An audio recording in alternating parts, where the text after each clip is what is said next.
Ayo sekarang kita tanyakan pada diri kita semua, apakah kita bisa bertenang-tenang kalau tahu-tahu masjid ini diserbu oleh Brigade Yesus? Anda tahu Brigade Yesus itu ada berapa? Laskar Kristus, Laskar Bunda Maria, pasukan Kelawar Hitam, pasukan Super Ninja, dan pasukan Paulus. Mereka sudah siap dengan 200.000 pasukan bersenjata di Indonesia. Kalau mau tahu, mobilisasi dana untuk Palestina tidak maksimal karena adalah salah satu organisasi besar Islam di negeri ini dengan persis memberikan kabar nggak perlu nyumbang ke luar negeri.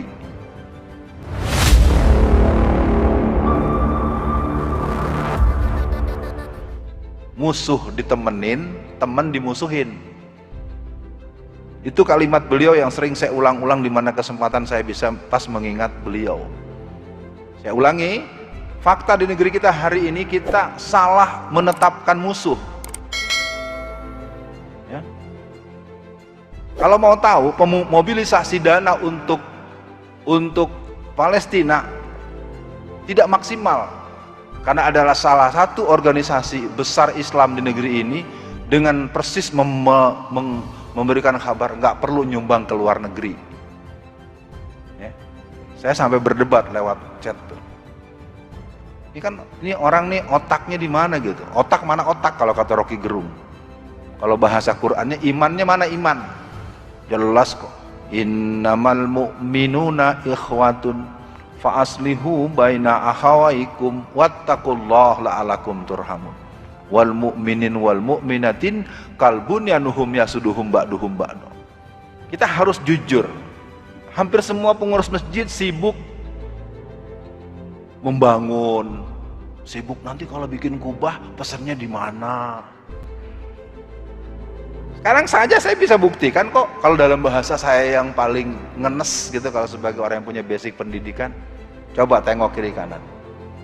Ada berapa anak remajanya yang duduk? Satu. Mana lagi? Emang Bapak nggak punya anak?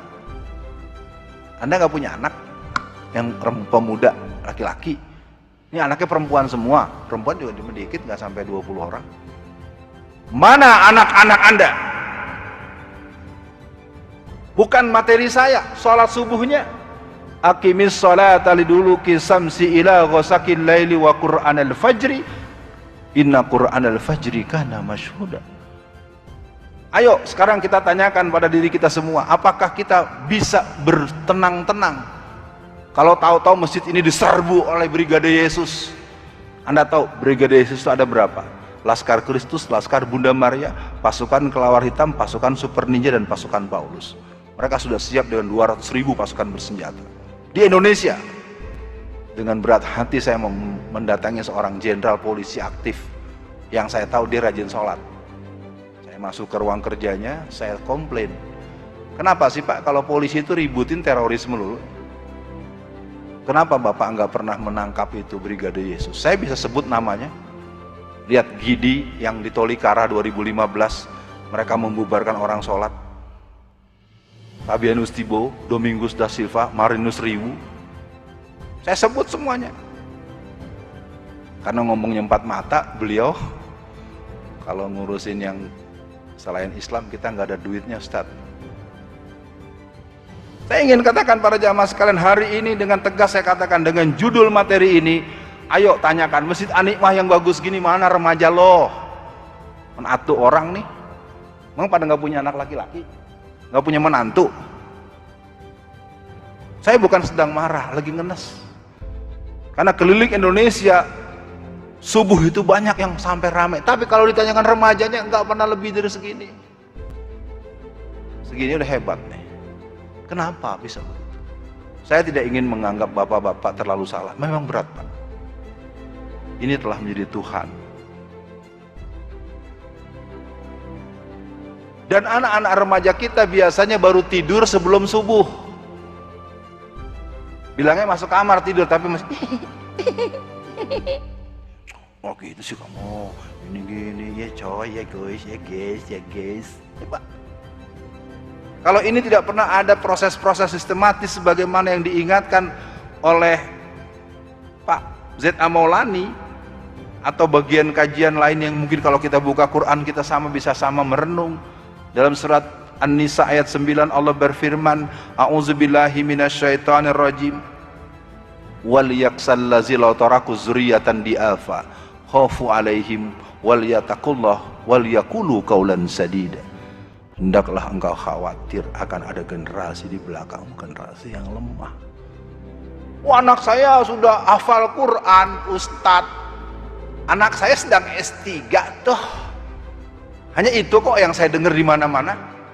Kebanggaan anak hafal Quran di pesantren. Mana anak lu yang hafal Quran? Kadang-kadang imam-imam yang di sini bukan anak kita kok. Kita manggil dari pesantren lain karena kita punya uang kas, kita gaji. Mau marah sama gua? Fakta loh.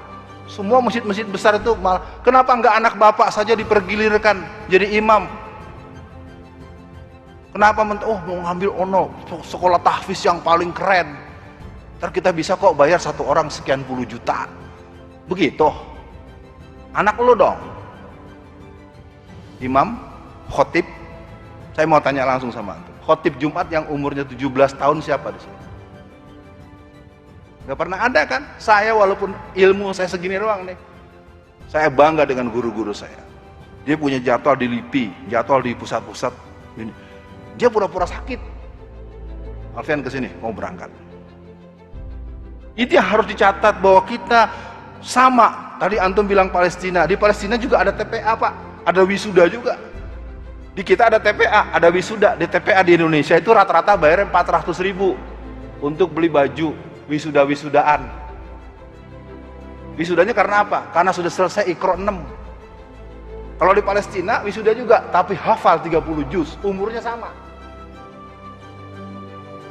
Mampukah kita membayangkan ini sebagai sebuah situasi yang harus kita teruskan dan kita lihat, tetapi lupa memakmurkan jamaah masjid. Boleh saya sedikit menyampaikan keterkejutan di sebuah masjid besar. Saya nggak mau sebut nama, ngeri saya, takut nanti orangnya tersinggung, terlapor lagi, kena delik saya. Bapak bisa bayangkan seorang merbot cuma dikasih honor 70.000 sebulan. Saya hampir nangis, saya bilang. Banyak pengurus masjid suka, kami uang kasnya 300 miliar. Uang kas 300 miliar, merbot cuma 70.000 sebulan. Maaf ya Pak. Dalam pengalaman saya, karena basic saya sosiologi pendidikan, dalam sistem sosiologi kita itu orang sering merasa bukan persoalan mau 70 dulu kan makan dikasih, ya kan dia kan perlu buat anaknya, buat apa.